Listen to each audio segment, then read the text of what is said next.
കുറേ നാളുകൾക്ക് ശേഷം രഞ്ജിത്തിന്റെ എനിക്കിഷ്ടപ്പെട്ട ഇതാണ് മുരളിച്ചേട്ടൻ. അന്ന് രഞ്ജിത്ത് ഇത്ര തടിയുമില്ല, പിന്നെ അതേമാതിരി മെലിഞ്ഞിട്ടായിരുന്നു. പക്ഷെ സുന്ദരൻ അന്നും സുന്ദരൻ തന്നെയായിരുന്നു.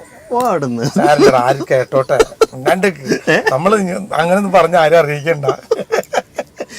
95 കേരള യൂണിവേഴ്സിറ്റി വിൻ ചെയ്തപ്പോഴാണ് പ്രസാദേട്ടൻ ഗിന്നസ് സ്റ്റാർട്ട് ചെയ്യുന്നു പറഞ്ഞ് വിളിച്ച് മണിച്ചേട്ടനൊപ്പം എനിക്ക് വരാനുള്ളൊരു ഭയങ്കര ഭാഗ്യം ഉണ്ടായിരുന്നു.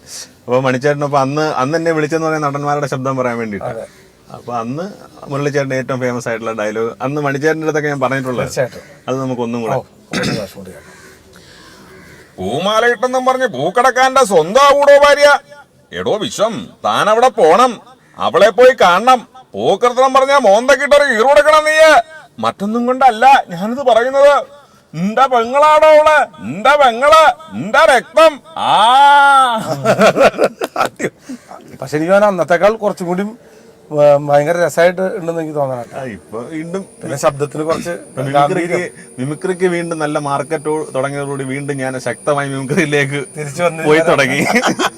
ഇടയ്ക്ക് വെച്ചൊക്കെ ആൾക്കാർ പറയും മിമിക്രിക്കാരനാന്നൊക്കെ പറയുമ്പോഴത്തേക്കൊരു പ്രശ്നം ഉണ്ടായിരുന്നു. പക്ഷെ ഇപ്പൊ വീണ്ടും ഞാൻ ശരിക്കും സിനിമാ നടനാന്ന് പറഞ്ഞിട്ട് ഇപ്പൊ ഞാൻ തന്നെ കല്യാണം കഴിക്കാനായിട്ട് ഒരുപാട് ഓടി നടന്നു പെണ്ണ് കിട്ടാനായിട്ട്. സിനിമയിൽ അഭിനയിക്കുന്ന എല്ലാവരും മോശക്കാരാണെന്നോ സിനിമ ഒരു മോശം മേഖലയായിട്ട് തോന്നാൻ പാടില്ല. മിക്ക ചില വീടുകളിലൊക്കെ ചെല്ലുമ്പോൾ ചിലര് പറയാം, നിനക്ക് എന്നിട്ടാ പണി സിനിമയിൽ. അങ്ങനെ സിനിമയിൽ അഭിനയിച്ച് നടന്നോ, ജോലിക്കും പണിക്കൊന്നും പോണ്ട, ഇവിടെ ജോലി ഇല്ലാത്ത മാതിരിയാ. ചിലര് പറയും എൻ്റെ മോനെ ഇവിടെ 7ാം ക്ലാസ് 5ാം ക്ലാസ് പഠിച്ച് തോറ്റ് നിൽക്കുന്നുണ്ട്, നിങ്ങൾ വേണമെങ്കിൽ സിനിമയിലേക്ക് കൊണ്ടുപോകാം. ഇതൊന്നും അങ്ങനെയൊന്നും ഇല്ലാത്തൊരു മേഖലയാന്ന് തോന്നുന്ന കുറച്ച് ആൾക്കാരുണ്ട്.